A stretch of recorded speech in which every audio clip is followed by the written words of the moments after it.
दरअसल प्रधानमंत्री नरेंद्र मोदी जानते थे कि राज्यों को आत्मनिर्भर और सशक्त बनाए बिना भारत को विकसित राष्ट्र नहीं बनाया जा सकता। सीधे शब्दों में कहें तो राज्य के विकास के लिए राज्य सरकारों को मजबूत होना जरूरी है। बदला हुआ महाराष्ट्र ये प्रधानमंत्री मोदी जी की देन है। आज मुंबई के कई प्रोजेक्ट्स हम लोग देखते हैं जिसको देखकर अंतर्राष्ट्रीय जगत में भी आश्चर्य किया जाता है, चाहे वो अटल सेतु हो, चाहे वो कोस्टल रोड हो, मुंबई का मेट्रो नेटवर्क हो, ऐसे कई चीज़ें ये मोदी जी ने महाराष्ट्र को दी है। जिन प्रोजेक्ट्स को केंद्र सरकार सालों तक, दशकों तक रोक रखी थी, ऐसे कई प्रोजेक्ट्स मोदी जी ने बहुत तेजी के साथ मंजूर भी किए और आज उसका उद्घाटन भी मोदी जी के हाथों से हो रहा है। इस दूरदृष्टि की वजह शायद यही थी कि उनके एजेंडे में भारत के विकास का विजन उसी दौर से शामिल हो चुका था जब वो गुजरात के मुख्यमंत्री हुआ करते थे। शायद इसीलिए उनके लिए गुजरात के विकास का मतलब था देश का विकास।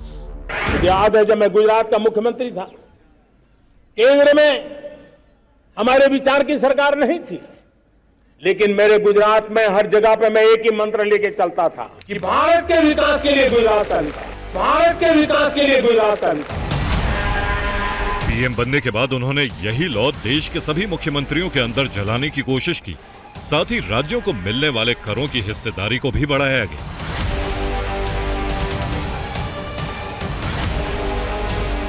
दो 2015 में मोदी सरकार ने 14वें वित्त आयोग की सिफारिशों को लागू किया।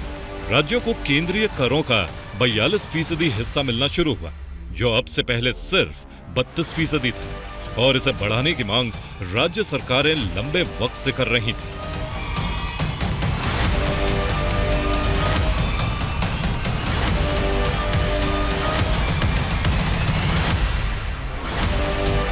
इसके साथ ही कई तरह के भत्ते शुरू कर राज्यों को विकास के लिए ज्यादा से ज्यादा पैसे मुहैया कराना शुरू किया गया। इस पूरी कवायद की वजह राज्य सरकारों को वित्तीय तौर पर मजबूत करना था।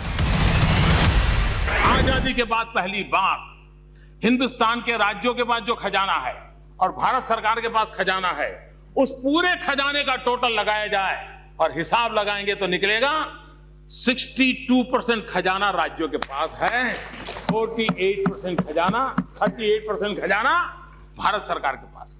पहली बार देश में उल्टा क्रम हमने किया है कि दिल्ली सरकार का खजाना हमने कम किया है, राज्यों का खजाना भरा है। राज्यों की करों में हिस्सेदारी बढ़ने से राज्य सरकारों का खजाना बढ़ने लगा और विकास का पहिया तेजी से घूमने लगा। इसके अलावा वक्त वक्त पर प्रधानमंत्री नीति आयोग की बैठकों में मुख्यमंत्रियों से वार्ता करते रहे। इस दौरान वो उनकी परिस्थितियों के मुताबिक परामर्श देते और जरूरत पड़ने पर उचित फैसले लेने में मदद भी करते। जब उत्तराखंड ने भीषण आपदाएं झेली, तब आपने हर बार पिता तुल्य स्नेह से हमारा हाथ थामा।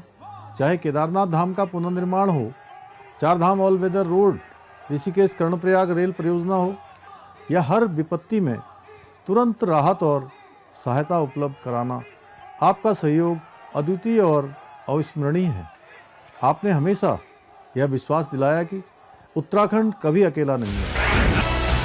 देश की सरकार कोऑपरेटिव फेडरलिज्म को लेकर के कोऑपरेटिव कॉम्पिटिटिव फेडरलिज्म को बल देकर के आगे बढ़ रही है।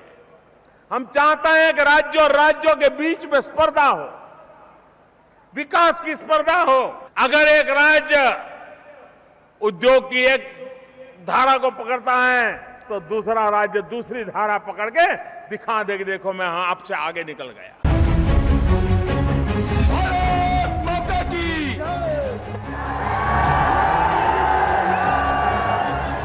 नरेंद्र मोदी जिंदाबाद, भारत माता की। पीएम मोदी ने देश के सभी मुख्यमंत्रियों को मंत्र दिया कि उनकी कार्यशैली और कार्यक्रम अलग हो सकते हैं, लेकिन संकल्प सभी का एक होना चाहिए, राष्ट्र हित में होना चाहिए।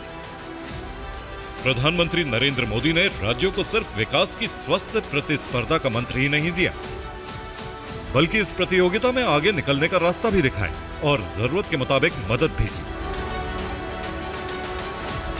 उनके नेतृत्व में प्रवासी भारतीय दिवस पहली बार ओडिशा में आयोजित हुआ। उत्कर्ष ओडिशा मेक इन ओडिशा कार्यक्रम में वो देश और विदेश के सारे निवेशकों को ओडिशा में इन्वेस्टमेंट करने के लिए आह्वान दिए थे। उनके भरोसे से आज ओडिशा में लाखों करोड़ों रुपया का इन्वेस्टमेंट हो रहा है। अभी सेमीकंडक्टर में भी ओडिशा के लिए केंद्र से 2 प्रोजेक्ट को मंजूरी मिला है। उनके मार्गदर्शन से आज हम समृद्ध ओडिशा बनाने के लिए आगे बढ़ रहे हैं।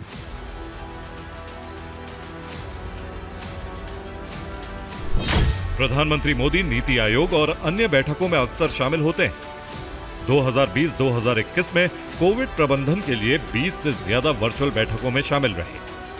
2022 से राज्यों को इंफ्रास्ट्रक्चर डेवलप करने के लिए 50 वर्षीय ब्याज मुक्त लोन देने की शुरुआत की गई। सिर्फ इतना ही नहीं, नरेंद्र मोदी ने पीएम गति शक्ति योजना के तहत राज्यों में विकास की गति को तेज करने के लिए मल्टी मॉडल कनेक्टिविटी को भी बढ़ावा दी। माननीय प्रधानमंत्री जी का हरियाणा के प्रति हमेशा से ही विशेष स्नेह रहा है। उनके कुशल मार्गदर्शन में हरियाणा ने आर्थिक क्षेत्र में प्रगति की है, साथ ही सामाजिक समरसता और नवाचार के क्षेत्र में भी उल्लेखनीय सफलता प्राप्त की है। माननीय प्रधानमंत्री जी ने समय समय पर हमें अनेक बड़ी सौगातें दी हैं। इनमें western dedicated freight corridor, rail coach repair factory, Ballabhgarh Mujesar metro link, Rohtak में देश का पहला एलिवेटेड रेलवे ट्रैक और रेवाड़ी में एम्स जैसी परियोजनाएं शामिल हैं। इनसे हरियाणा के विकास को एक नई गति मिली है।